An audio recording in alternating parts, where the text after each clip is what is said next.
3, 1. Woo! Yay!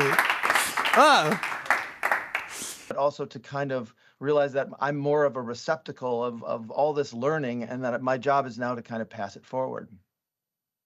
And in doing that, I had to acknowledge and reflect and kind of really appreciate my mentors who have all passed away. And so one of the things I will tell you is that let's see, I think it's 8. This is my office, and in my office, I have my 4 mentors who look down at me every single day. And they're Dr. Willie Moore, Dr. Kenichi Taguchi, Dr. Clayton Christensen, and Dr. Deming. I happened to meet Dr. Deming, if you will. Let's see if I can do that. Dr. Deming is the first one. He was the father of quality. I met him when I was 18 and he was 85. I asked him 52 questions in 22 minutes, and he just turned to me and said, "Boy, are you a curious kid. How'd you like to be an intern this summer?" And so I had no idea what that meant. I didn't even know who he was. I thought he was somebody's grandfather. And it turns out I had to go to Japan to learn a whole bunch of new methods and tools to help Ford reduce their product development cycle time. The same time I met Kenichi Taguchi that year, and had befriended him and basically had been friends with him for over 10 years and worked side by side with him. And then my first boss at Ford was Willie Moore, who was a particle physicist, which I'll tell a little bit more later about Willie, but she was amazing. And then the last mentor that I would say had the greatest influence on me was Dr. Clayton Christensen from the Harvard Business School, who is the father of disruptive innovation. And at some point in time, you can consider me lucky, but my mom would always say that there, like, at some point in time, like, there's luck is really not part of it. Is like we have opportunities in front of us all the time, and at the same time you have to be able to seize them and have conversations with people and interact. And so part of this is to realize, like, I might have been lucky because they crossed my path, but at the same time I had to have a way to engage them, right? And so out of this, I've kind of synthesized what I call the 5 bedrock skills, the things that like, if I really look at really good entrepreneurs and innovators, and people who build product, if you will, like what do they really have, right? And so I'm going to go through them and then we'll dive into them. But the 5 are really empathetic perspective, uncovering demand, causal structures, prototyping to learn, and making trade-offs. And the reason why there's these 5 is you start to realize that part of this is about seeing the world. Part of this is about basically digging into the world. The other one is understanding how the world works, right? And then there's one about basically realizing that we don't know. There's way more unknown than there is known. How do we actually learn? And then ultimately, we can't make the perfect product, right? And so ultimately, what are the trade-offs we have to make in order to launch? And so part of this is to realize that these are inherent skills that I've been using for over 30 years, and what's interesting, or over 40 years. But what's interesting is I believe that we all possess them. So most people would say innovators are born, and I don't believe that. I think innovators are made, and they're made by basically building skills throughout time and space. And so I want to basically dive deep into each one of these as we go. So the first one is a really interesting one to me, and it's this notion of what I call empathetic perspective. And people who have with the skill can really kind of detach from their own perspective and see subtle but important differences between many, many different perspectives. So they can see things from the past. They can actually project themselves into the future. They can see things at a very micro level and a very macro level. They can see things from an investor's perspective. They can see things from a customer's perspective. But on top of that, they know how to connect the dots to find out where the conflicts are going to be. And so you start to realize that the skill of being able to actually kind of see the world from many, many different perspectives. So the way I always kind of look at it is like I got to always walk around the problem or walk around the opportunity in many, many views before I can see it. And it's something that I inherently learned, I think, because without the ability to read, I had to ask questions, and I couldn't ask questions to just anybody. I had to ask questions to a lot of different people, and I realized that nobody actually had the same perspective on things. So I want to share a story about kind of how I really learned this at one point in time. Is that I was working with Dr. Willie Moore, who was she was the first African American in 1970 to graduate from the University of Michigan with a PhD in particle physics. And she happened to be my boss at Ford in supplier quality, where At the time when I was working at Ford, we were trying to reduce basically product development development time from 72 months to 36 months. And with the guidance of both Taguchi and Deming, Willie was kind of the person who was there to kind of make let the rubber hit the road. I'll say no pun intended. And one of the things that was happening is I got a problem very early on in like almost my first week, which was we had a rear view mirror, which is this mirror that kind of sits sits on the windshield, and basically what was happening is it was being made in Atlanta, Georgia, where it was very, very warm. And as the cars came off the line and they sat in the lot, the glass would pop out and literally fall down on the dashboard. And so part of it was being able to understand what in the world was happening and why was this happening there, but not necessarily at the other plant in Chicago. But at the same time, the fact is we realized that it had to do with the casing wrapped around the mirror. And that the traditional approach would be go spend more money or spend more, spend more time and effort and money to basically go figure out how to make it not shrink or expand during heat, right? And so we knew the cause was basically too much heat. But the way that Willie took me about it, she says, look, we can't spend any more money with this. These are things where we have to actually figure out how to solve them technically without actually spending more money. I'm like, okay. And so she said, what I'd like you to do is become the molecule. I'm like, the molecule of what? She says, I want you to understand how a piece of plastic or underlying molecule becomes this case, and why is it sensitive to so many different things, right? And so eventually I had to go learn chemistry, though I was an electrical engineer by training at that point, though I went on to get a master's in chemistry. I learned a lot about how basically the different molecules worked, which then how are they actually, basically how did they come together, and ultimately how were they produced? And as we walk through this, it's about understanding each one of the really critical pieces of it. But it's almost like what happens to me when I'm made, and what happens to me when I'm put together with a bunch of things, and then ultimately what happens to me when I'm, tanker card over to basically the plant where it's going to be made, and then ultimately how does it work in the injection molding machine, and ultimately how does it turn into that rear view mirror, right? And so part of this was as we walk through it. What was very interesting is that we were able to kind of look at this thing and say, all right, how do I actually make this mirror, this case around this thing more or less sensitive to changes in temperature? Because what happened in the beginning was I was able to solve the problem in one way by understanding basically how to make it less sensitive to heat. But what happened is that when it got really cold, it would actually constrict more, and it would actually crack the lens. And so what happened is I end up solving one problem and creating another. And Willie's whole point is, no, we need to make things more stable. And so by understanding it, what we did is we zoomed in on the injection molding machine and was able to kind of run an experiment that actually helped us figure out how to make that mirror more robust or less sensitive to the changes in temperature. And to be honest, we were able to kind of reduce or increase the dimensionality of the mirror. But at the same time, what we were able to do is speed up the line. And so we actually made it better and improved productivity, which reduced cost. So what's very interesting as you start to go through it is this notion of being able to take on a problem and see a problem from very, very different perspectives. And so for me, one of the things I do all the time is trying to actually see things from a very micro level to a macro level, or from a macro level to a micro level, or to study the history of something over time and to understand different people's perspectives on it. And what you realize is this is an essential skill, whether you're building software or whether you're building a hard product or whether you're teaching. It's all about being able to understand somebody else's perspective. The crazy part about this thing is that as an engineer, and I'll say more of an introvert than an extrovert, what you realize is I really don't like to do this. And the only place to really learn it is in theater.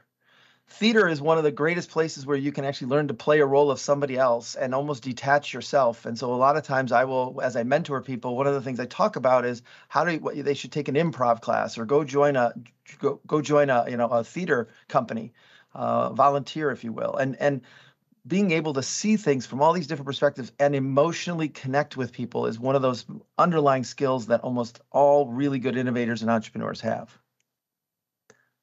The second skill builds on the last skill, which is this notion of uncovering demand, and that most people, most entrepreneurs who really are very, very good, is they realize that their products don't create demand. Demand already exists inside of people.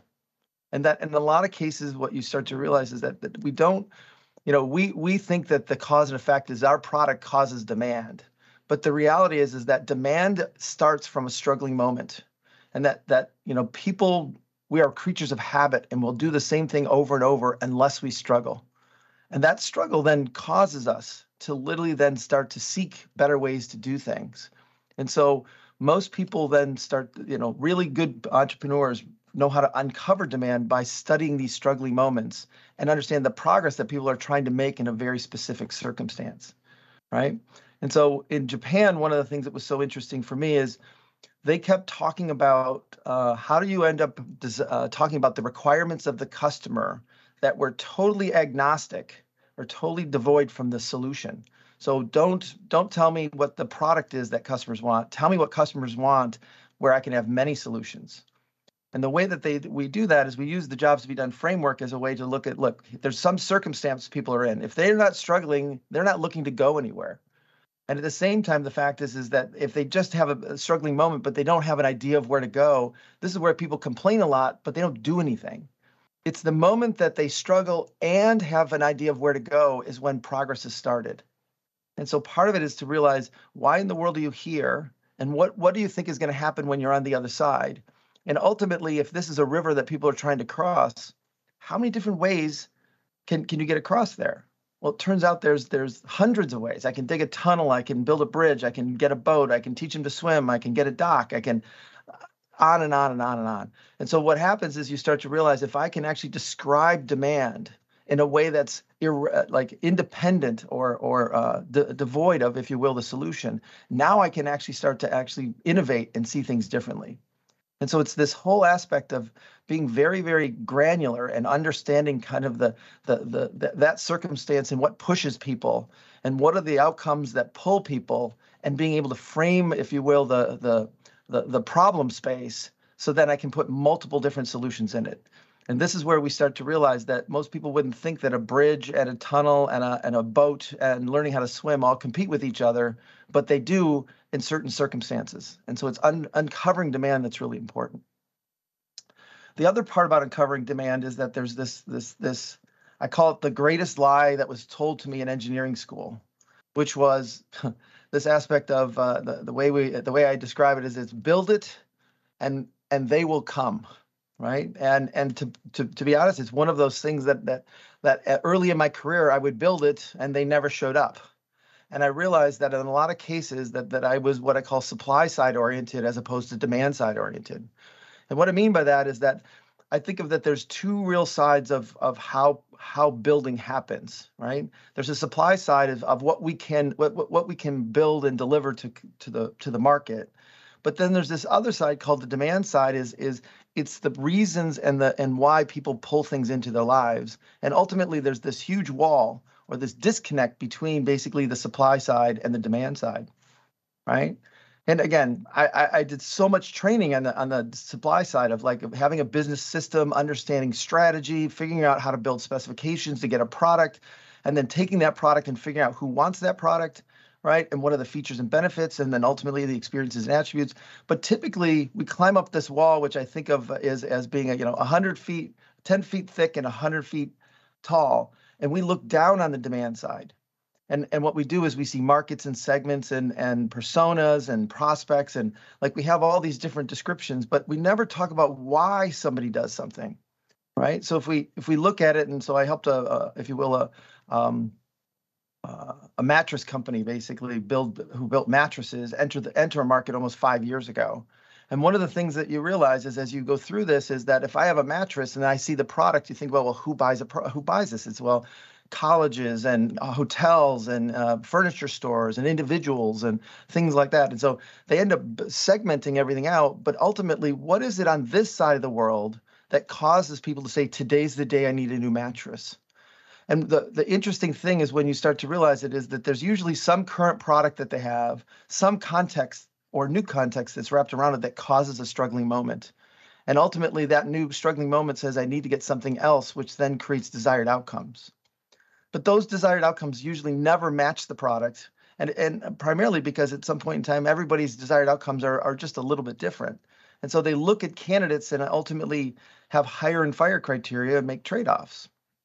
And the cool part about this is that you start to realize that the competitive set is completely different. So if I'm on the supply side of the world, competitors for mattresses here in the US would be Serta and Simmons and Sleep Number and other mattress companies. But when you look at it from the demand side, one of the greatest competitors to a new mattress is a product called ZzzQuil, which is a sleep aid.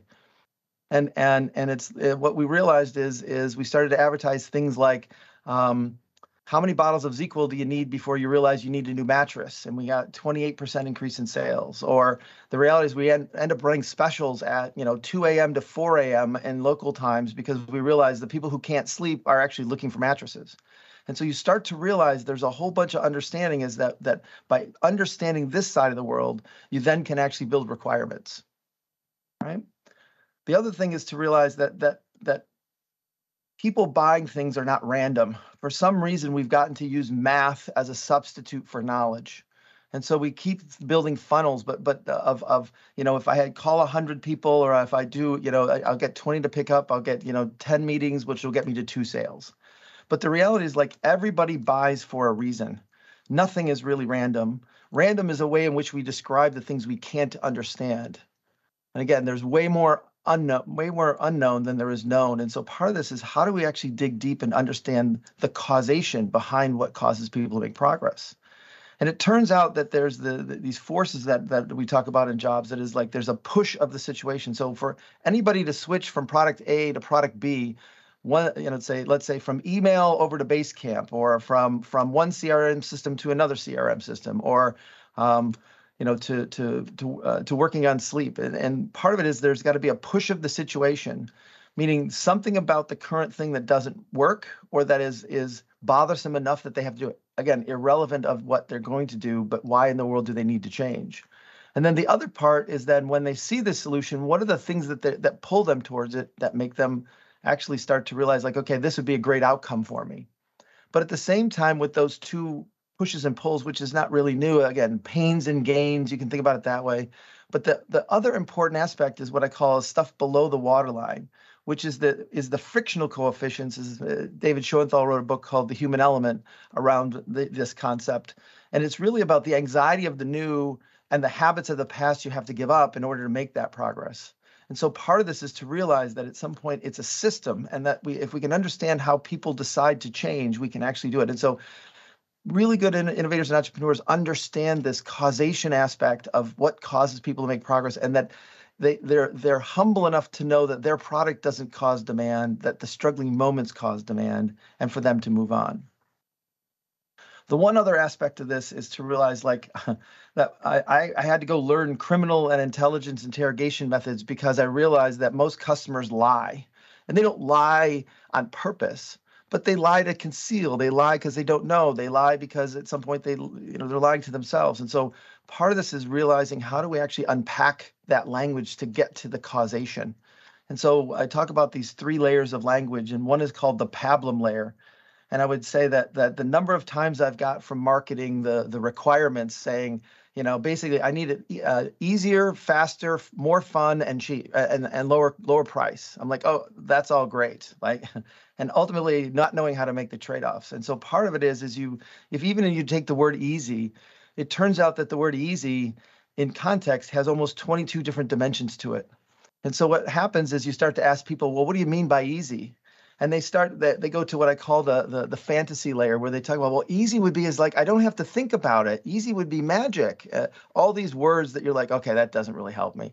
And so ultimately, you have to be able to figure out how to get to what their definition of easy is. And it turns out 90% of the time, if you ask them, so what's hard about this? They can tell you 15 different things. And so you have to get down to the causal layer that really helps you understand this. And so as you talk to people, focus groups for me don't work. None of those things, because you get group think and you stay at this pablum level.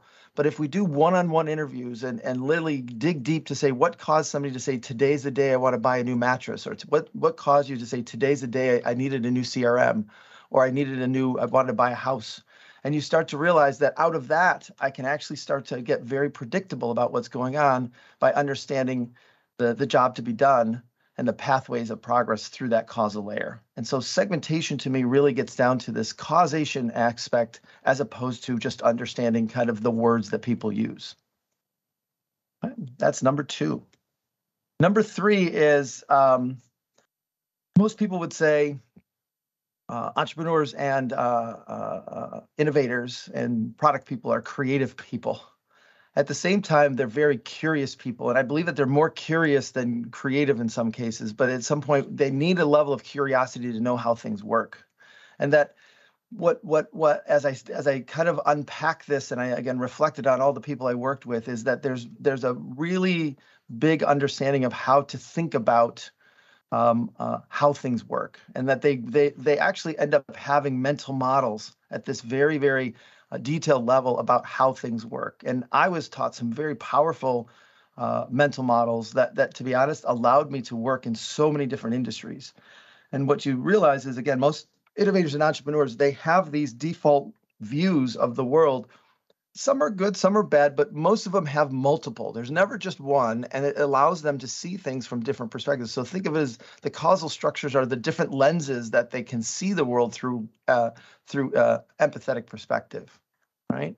And so one of the things is Dr. Deming. So what the funny part is, in working with Dr. Deming, he was 85, I was 18, 19 years old at the time, and one of the things I did not realize is that when you're hard of hearing, you speak louder, because you can't really hear yourself, so you speak at a voice that you can hear yourself, but you're actually screaming. And so at some point in time, I always thought he was screaming at me. So I have these quotes in my head of every time we would be together, and I was always like afraid of, like, why is he screaming at me? It turns out he needed hearing aids. But the aspect is, like, he'd always say, if you can't describe what you're doing as a process, you don't know what you're doing. And so to me, if you can't describe how something works, it's really, I don't know what's going on. And so part of this is that quest for knowledge of how things work. And so you start to realize that causal structures is this aspect of having the mental models and having a way in which to see the world and being able to kind of put things together, right? And so one of the things that I was taught very early was systems thinking, where basically there's inputs and actions and what we would call control factors that go into some product or something we do that creates some output that goes to some customer. And that there are what we call control factors, things that we are responsible to set, like the injection pressure and time for the injection molding machine. But there are noise factors like the temperature and humidity of the where the product performs, or the loads, et cetera. But the reality is that my model has evolved over time to basically be a little bit farther, which is that ultimately that customers don't want just some output for some product. They need to actually achieve some outcome with it. And so ultimately, this whole aspect of being able to understand how to build something is that I'm not just trying to build a product that gets to some set of outputs or performance outputs, but what are the outcomes that people really want to be able to understand, right? And the simplest way I can describe this is that recently through the pandemic, I was able to lose almost 70 pounds. But the interesting part is, like, my goal was not to lose 70 pounds. My goal was to actually go skiing with my family, because I had gained so much weight. It was very difficult for me to ski, and I was missing out. And by understanding that this was all about me getting to a better outcome, to be honest, I didn't really use weight as a metric, but it was one of those metrics that everybody said, oh, you're losing weight. They only know how to describe it that way, but they didn't understand the outcome I wanted. And ultimately, what I learned was the fact is that if I just controlled the calories I took in, the sleep that I got, and the exercise that I did, which are, to be honest, those would be what I call specs, or like how many steps did I get in a day. I would call them lead measures. Ultimately, if I did those things right, I wouldn't have to worry about the weight, because at some point in time, it automatically comes off. And so part of this is to actually understand and see the world from this larger perspective of outcomes, consumer outputs, system, and move what I call right to left, right? And so ultimately, that's the other thing that's part of this, is in my mind, is that I ended up most of the time, right, when I build something, when I design something and I test something, I'm actually moving constantly what I call from right to left. right? But the thing is that I think because most people read left to right, they always think about having to have the idea first and having to have what if I have these inputs or I have the system, who can buy it? And we're always trying to move left to right. But the one of the keys to building very successfully is to actually don't think about your product first. Think about the customer and the outcomes they want, and then figure out what are the important outputs you need to actually produce. Then what are the system I can put together, and then what resources do I need? And so it's almost working backwards, but in some cases it's actually, in my mind, it's working forwards. Right? The fourth one. The fourth one is really about this whole aspect of what I call prototyping to learn. And what's really interesting is in that book that I have that I showed you in the beginning, is that this is written in 1990. Is that and it still holds true today, is that most people think of A/B testing, and to be honest, I was always taught A/B testing was the worst, most inefficient way in which to test anything. And that at some point in time, it's very it's not reproducible. It's very hard to know why something is better, and ultimately you don't know how to prioritize or learn do different things. And so, what's interesting is in my notes it would say something to the effect of in the West we test to prove a hypothesis that something is true or not true, and in Japan they would basically test because they didn't know. And so this whole aspect of, do you form a hypothesis and prove it, or are you not even smart enough to have a hypothesis, so you have to test to learn about what's going to happen? And again, as a dyslexic, I always felt like that was one of my things, is everybody would have a hypothesis of how something would work, and I was never smart enough to have a hypothesis. So the first thing I would do is go run some tests to look for the anomalies, to figure out what's going to happen. And so I actually end up learning design of experiments as a way in which to kind of test, so I can start with the lowest cost system possible and only add things that add value, where the way I was taught in school was to build the best thing and then figure out how to take out the things afterwards. And it would be hypothesis building. And ultimately, I would never look at it properly, right?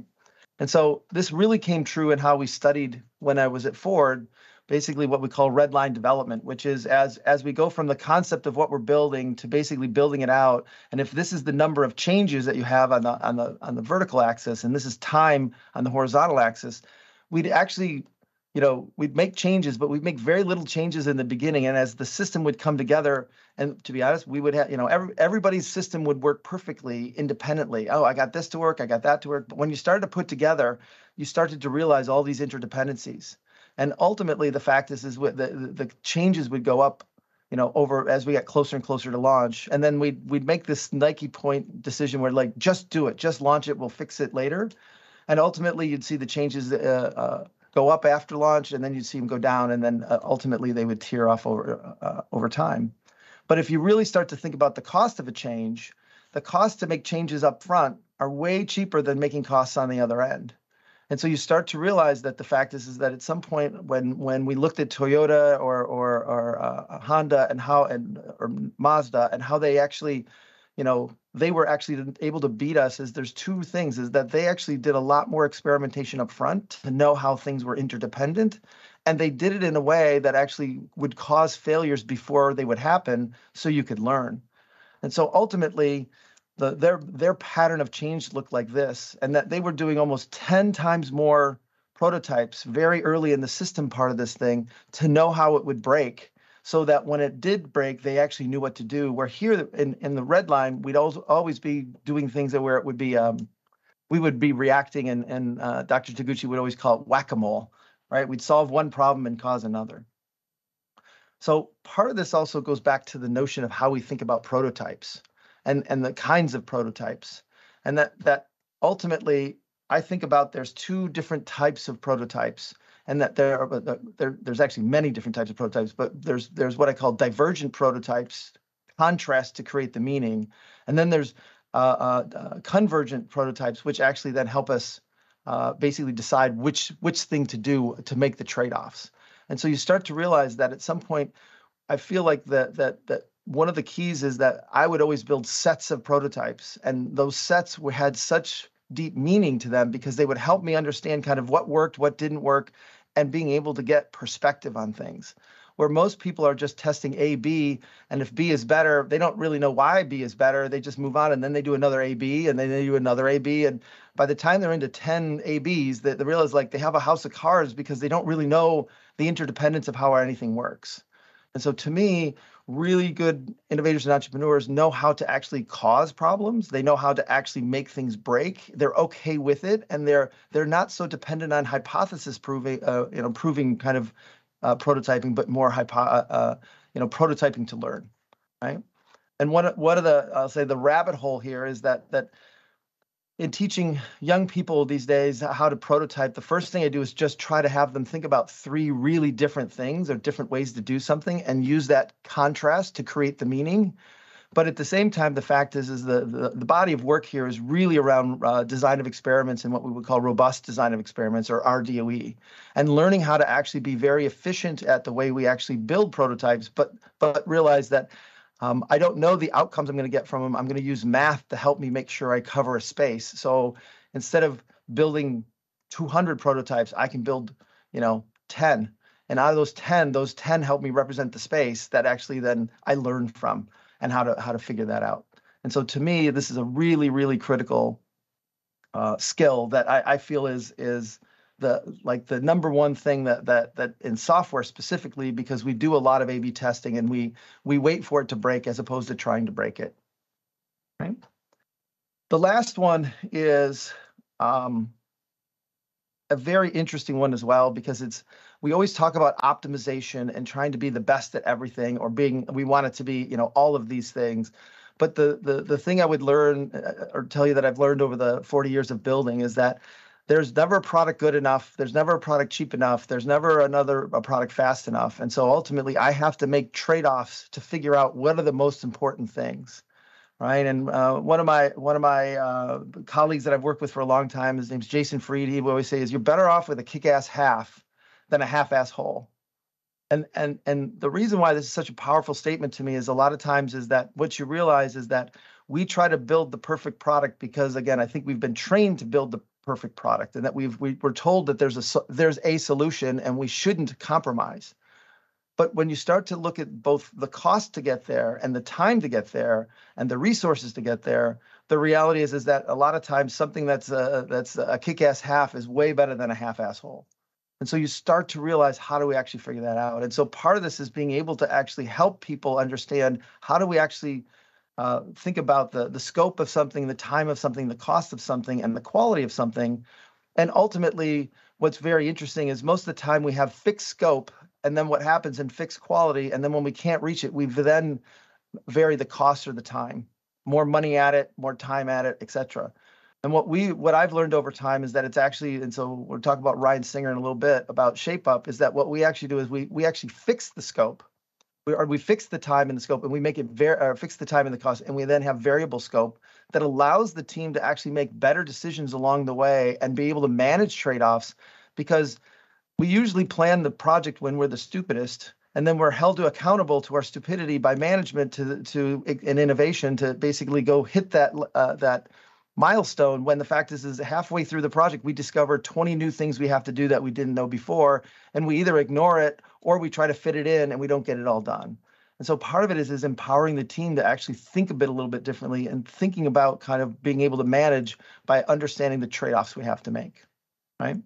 And so ultimately, it's this aspect as you have to be able to think about as a customer with the desirability, viability, and feasibility, right? To me, desirability is what does the customer want, and what progress are they trying to make? Viability is it economically viable? And that feasibility is, can we actually do it? And you start to realize there's 2 kinds of value. There's supply side value, which is profit, and there's demand side value, which is progress. And so part of it is to actually understand, how do we get to the right progress so people will pay us as much as they can, but at the same time, how do we do it in a way that limits that we can do it so we make a profit? So a lot of times you have really good products that help people make progress, but economically they can't make money. Or we have the other way where people make a lot of money, but they're actually not helping people make progress. And so it's ultimately, how do we actually figure out that sweet spot in between all of them, right? So as we go through this, I got a one quick case study to talk about how we apply all 5 skills. So this is one of my very good friends. His name is Ryan Singer. He was the head of strategy at Basecamp for almost 17 years, and his boss was Jason Fried. And Jason went to Ryan and said, "Hey, I'd like you to write a book about how we build product here at Basecamp, because I think that's interesting for people to learn about, right?" And Jason's written, some amazing books, all of them New York Times bestsellers. And Ryan has never written a book in his life, and he's to the point where he's like, why don't you write it? Like, I don't really want to write a book. And at the same time, the fact is, what I always say is, really good innovators and entrepreneurs, when they don't know what to do, they actually know exactly what to do. And so I want to talk about Ryan's journey in writing his book, right?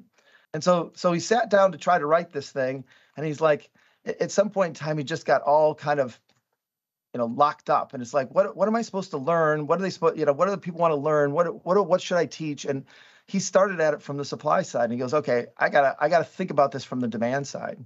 So the thing he does is he announces basically going off in 2018, November, right?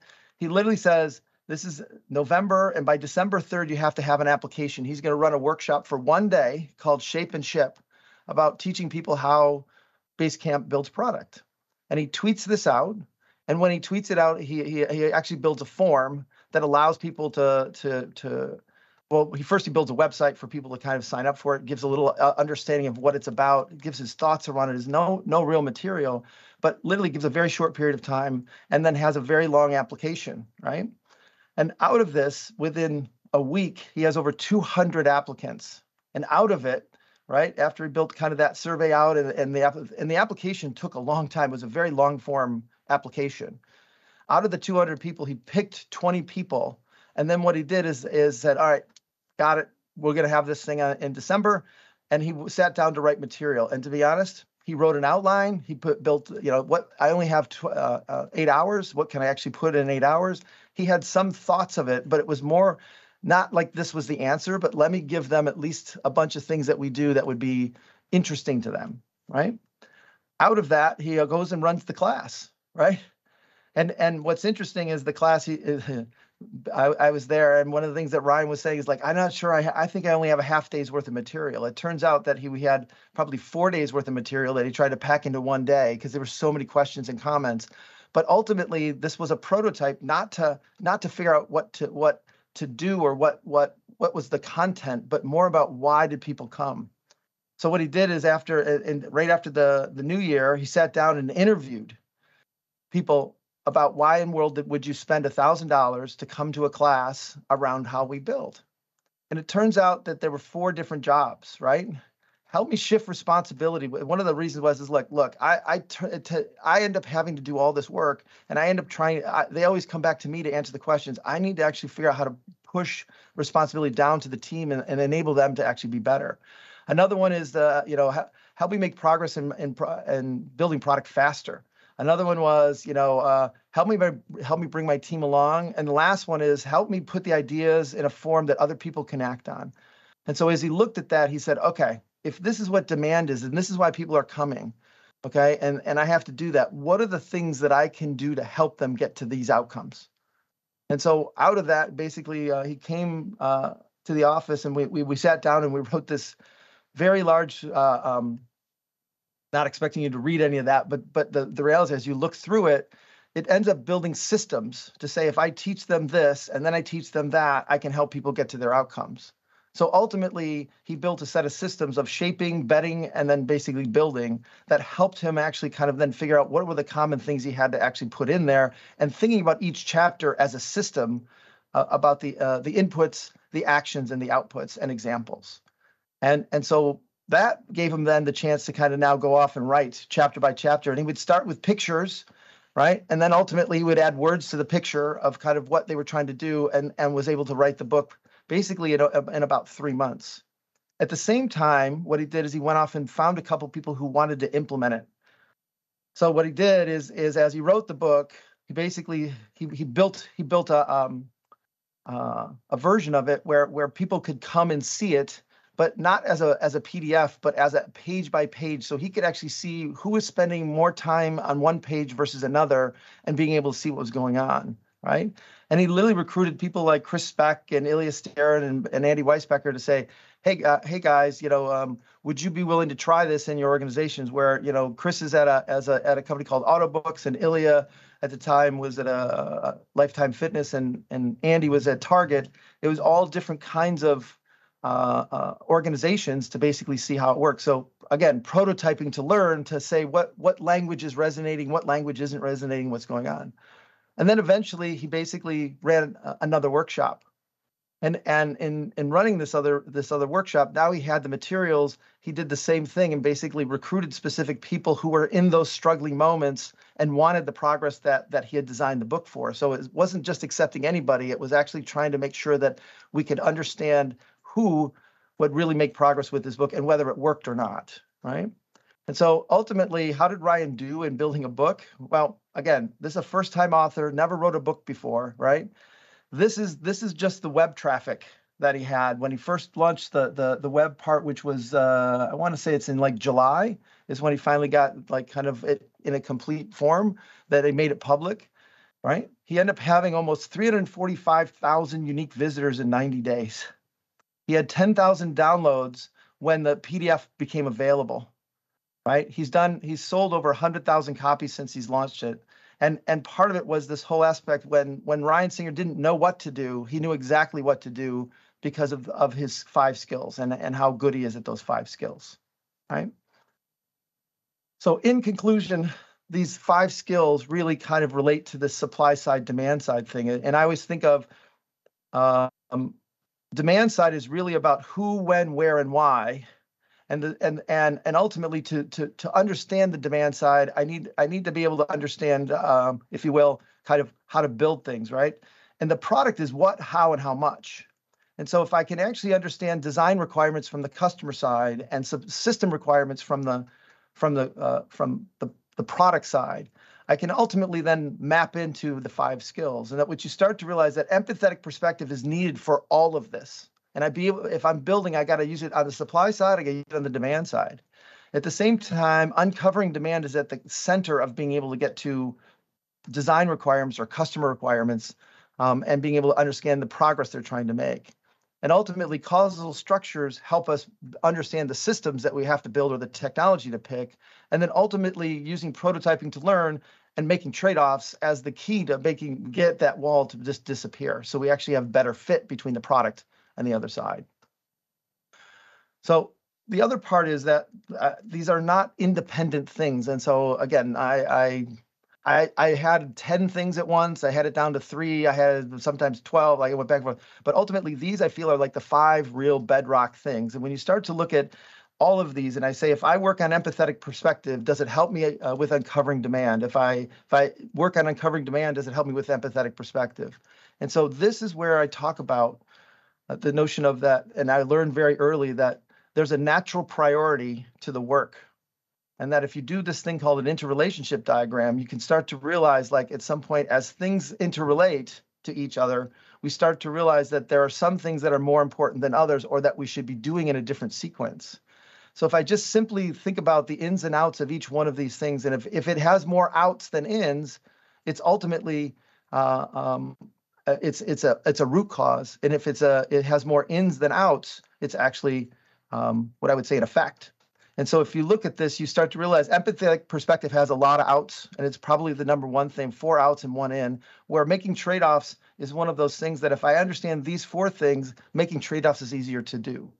And so ultimately there's a hierarchy of this that then we can translate into basically how do we actually study or work on these things.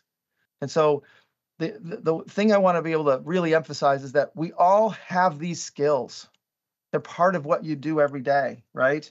And ultimately, the fact is we do this when we plan a meal, when we're trying to plan our week, when we're going out to a restaurant, when we're planning a vacation. We have these skills, but innovators and entrepreneurs and product people, they've learned, the really successful ones have learned to take these sets of skills and ramp them up from a level 2 to a level 10. And so my suggestion is to identify the skills that you need to work on and in the book, I basically talk about different resources and different exercises and things you can do to kind of help you build out your skill set. The other thing to realize is that I don't believe anybody is good at all 5 of them.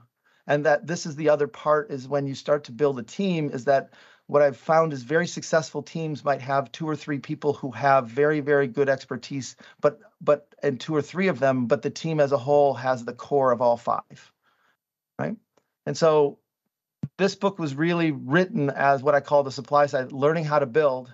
I wrote another book called Demand Side Sales, which is how do we help people make progress? And these 2 books come together to help us understand, if you will, what's going on. To learn more, I just started a podcast. We just ended season 1 called The Circuit Breaker. And it's literally us talking about not only these things, but just building in general. And if you'd like to listen, it was great. We're looking for ideas for the season 2. We're just starting to record it out. Best way to reach me, if you will, is on LinkedIn. More than happy to just connect that way. And then I post most of my stuff there. Between the Circuit Breaker, and then for the most part right now, I teach at the Kellogg School in Chicago, or in Evanston, and then I still build products I still build my own products. I got 4 products I'm building right now. I got 2 software products, 2 books, and then I help people build products, every week, which is so much fun. So now hopefully we have questions, and there's still people there. Let's see, I want to stop sharing. And then let's go here and exit. So thank you very much, Bob. Really. Sorry, it's very hard to do when you're so. Oh, hold on. What am I doing wrong here? Let's see this. Is that me or you? I think it's I'm us. not sharing. If something wrong, it's okay. us. No problem. Yeah, I have a very. There we go. I have a very sophisticated camera system. So I can change my views. I think I did it wrong. It was my fault. I'm supposed to sit here, I guess. Yeah. But I have so how can so what are the questions? Great. Thank you very much for the talk. There was so much stuff in it. It's like unbelievable. I had the advantage to read the book beforehand, and still there was so much stuff I was like processing heavily. Yeah. So question, I'm sure there is a ton of questions. So who wants to go first? Robert, here in the back. Let me throw the microphone to you. 1 second. Yeah. Whoa. Well, thank you very much, Bob. I mean, Thomas has taught me so much, and by proxy, then you have taught me so much more. So, thanks for that. You mentioned at the trade-off stage. I used to work with corporate innovation quite a lot, and you said, so management has to report, or you basically have to report to management when you run a project. Then you get all these variables, and then you kind of try and squeeze it in, and you make these trade-offs.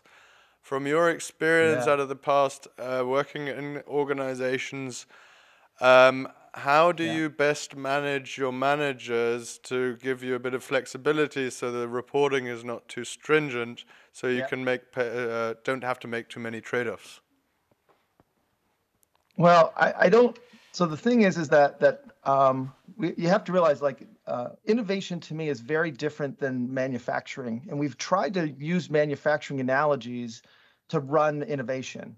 But the big difference is that in manufacturing, we know a lot. We know how it works. We know how we put it together. We know what's going on. But in innovation or entrepreneurship, there's so many unknowns that we really can't build a plan that's comprehensive enough, because think of it as like a weekend, we learned so much more that there's stuff we missed, or we thought something was going to be easy and now it's hard. And so I think it's more about preparing them for the trade-offs and realizing that I'd rather have budgets and tell you where I'm at and helping me make the trade-offs, as opposed to trying to say we're going to get to this outcome. We plan when we're the stupidest, right? And this is where somebody's asking me, somebody asked me the other day, all right, we need to build a budget for the next 24 months. I have no idea what we should be spending next September, but I'm guessing. And then when I get there, that might be completely different. And so part of this is to realize that the way we do it is we reserve capacity, or we reserve budget, and then we let the team decide the best way to use that in order to make progress, because they know where we're going and they know where we're at. And the reality is this is where I feel like I call it the Church of Finance, because the Church of Finance is trying to actually figure out how we're spending, what we're doing, and the point where a 25-year-old finance person can sit across from me and say, "I'm not innovating enough." I literally want to go like, really? The fact is they don't know what I'm doing. Is well, you planned this and it's not there. It's like, yeah, but if you don't understand how innovation works, and so part of this is setting expectations with management. And to be honest, it all starts with something I call a postmortem. Let's go look at the last 3 or 4 innovation projects we did, maybe 1 or 2 that were successful and 1 or 2 that weren't successful, and start to understand the characterizations of the unknowns and how we prototyped and how we actually went A/B testing as opposed to design experiments. And so postmortems are the best way to set expectations with managers of saying, how do we learn from the last couple of innovation projects to do a better version of the next innovation project? And it can start to break down some of those barriers. At some point, if they don't understand innovation, they're going to try to manage it just like a manufacturing process. And my belief is that's very difficult. Is that helpful? Yeah, absolutely. Thank you very much. Yeah. I have a question as well. Yeah. In your book, I mean, you have a lot of examples with hardware products. Yes. Yet we live in a world and there is a lot of software product developer here. So can you elaborate a little bit about the difference between hardware and software, and like set some emphasis on what's important?